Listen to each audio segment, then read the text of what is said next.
Hello, Victor Echo 2 Zulu Delta X-Ray here. I'm recording this video to talk about DX. Many people who watch my videos, I get some feedback that they think that my DX is amazing, and most of these people are actually better operator than I am. They have better equipment as well, and I'm recording this video to actually share some tips because as you guys know, I hate gatekeeping. I think gatekeeping ham radio is stupid, makes no sense. So I'll just share what uh, some basic tips about DX. See, DX for DX, there is no secret, there is no special skill or anything. The thing with DX is that you have to be looking for DX to get DX, right?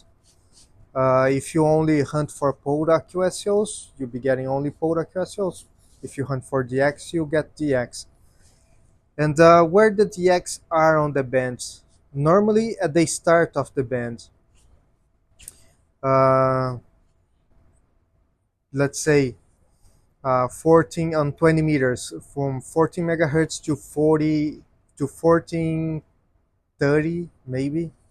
Yeah, so they leave it at the start of the band.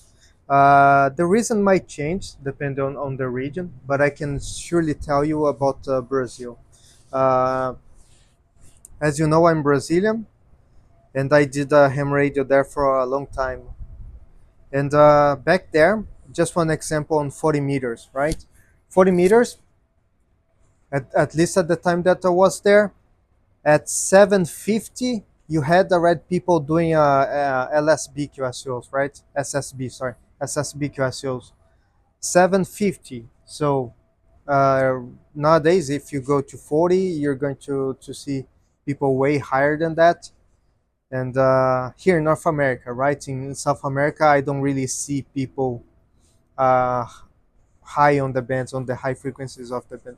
The, the higher portion of the band.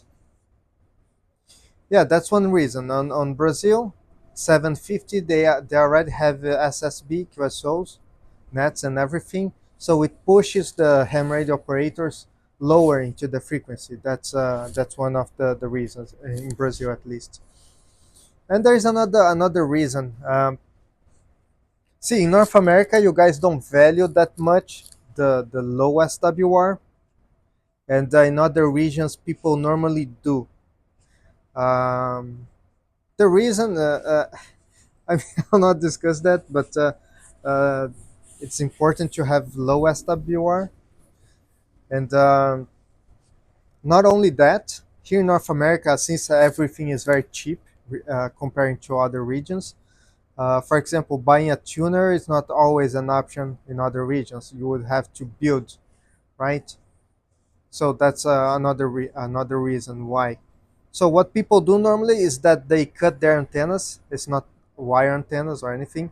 They cut their antennas, not only wire antennas, but they tune their antennas to the lower portion of the bands, so it's resonant with a better SWR on most of the bands. You see. So let's say if you're doing 40, people would never tune their infrared half wave. Let's say you're using that, they would not tune their antenna to 7 150. They would tune it for 6 900, something like that, 6 950, something like that, or 7 megahertz, exactly that.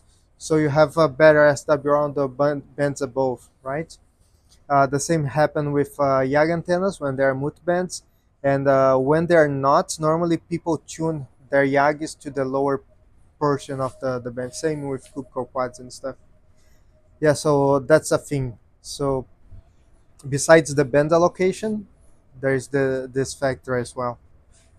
Yeah, and another thing is with the X. The thing that I would say that is different from, for example, POTA QSOs, you have to respect the gray line a bit more, right? And you have to time more be more aware of the time when you are on the radio. For example, I guess you don't see the camera, but right now the gray line is past me, but is on top of India, right? And exactly at this time, it's normally when I hear India here in North America, right? Because the gray line is on top of them. So normally you tend to you better respect this to get some more DX. The other thing is not only the gray line, but time your activities when people are actually on the radio. If you time your activity, let's say you want to talk to Eastern Europe, right? If you time your activity on the radio when it's like working hours in there or the middle of the night, it's less chance of success, right? So you time your activity properly. That's a big factor as well. I think that not only for the X, but for most of the things, most of the operation that you do, quota, soda, and everything. Um, yeah. Another thing is, I never heard of this on YouTube. People saying this on YouTube, and I've never seen theory about this, but if you want to know the range that is would be easy for you, there's like a range that is very easy to reach. That's why you see me talking to Eastern Europe. It's because Eastern Europe is within this range, meaning that if I use 5 watts in a wire antenna, I'll be able to easily reach this region, right? And this region that I say is from 6,000 kilometers to 10,000 kilometers, right? Why that?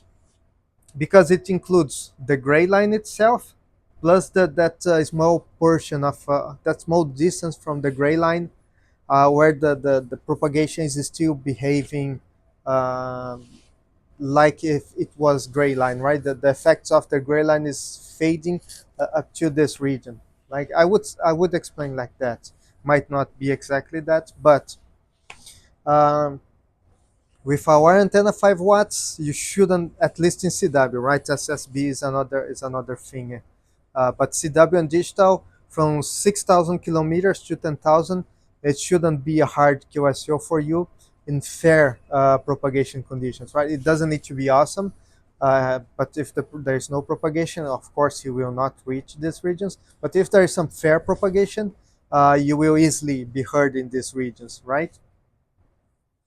Yeah. So uh, if you want to have an idea for your location where the countries that you would be getting within this region, you just Google draw a circle in a map. You're going to find a Google Maps demo page. Then you just put the distance, and then you have an idea what would be this range for you. Right? That's one good way to do that. Another tip that I would say is when you're working the DX, you pay attention to the frequency where the person is, because normally CW, right? I'm talking about CW. Uh, Although it applies for SSB as well. For example, if you look for Yanis Sugar 51DX, he's always around the 14 to 50 to 40 to 37, something like that, right? So you start to memorize where people stay, because not only people these people you're going to find these people there, but their neighbors as well, the countries around that region as well, right? Another example, at 5 p.m. my time here in Montreal, when it's 5:30 p.m., if I go to 14011, I'm pretty sure I'm going to find Lima Zulu 3 Fox Alpha, Mr. Krasimir.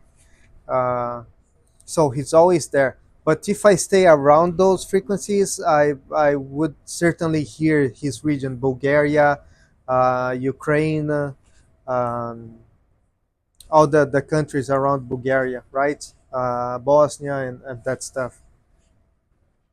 There's a bigger chance, right? And if I call secure around those frequencies, it's normally where these people will reply to your call. So just pay attention. That's nothing to do with propagation or anything. It's just a behavior thing.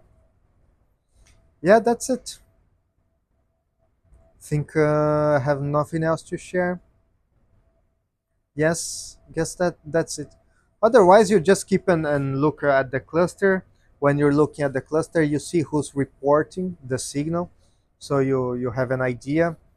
Uh, Another thing that I like to do is I call CQ, look at the reverse beacon network and see where I'm being heard and the signal strength. Right. If you don't know how to translate dB to your to signal strength, one thing that you can do is go to a SDR, listen to a station calling CQ, and go to the reverse beacon network and type that call sign and see in the regions of the SDR what is the signal strength in dB. So you start to build your idea what dBs means in signal strength. So that's a good way as well for you to test the propagation if you didn't know already. Yeah, that's it. Let me see if think something else. No. Yeah, so that's it. Enjoy DX. You should be doing DX right now because we're in the peak of the solar cycle. When the solar cycle starts to fade away, this might not be possible. So take advantage of it now. Do the SSB, do CW. If you like doing digital, I would recommend you just take a break from digital, do the SSB, enjoy SSB, then enjoy CW. And when the propagation starts to fade away, the solar cycle, and then you switch back to digital, that would make the QSOZs for you. So you enjoy the, the the radio, the type of stuff that you can do in the radio at the right time, right? Yeah, that's it. I have no more tips to give you. So that's it. 73.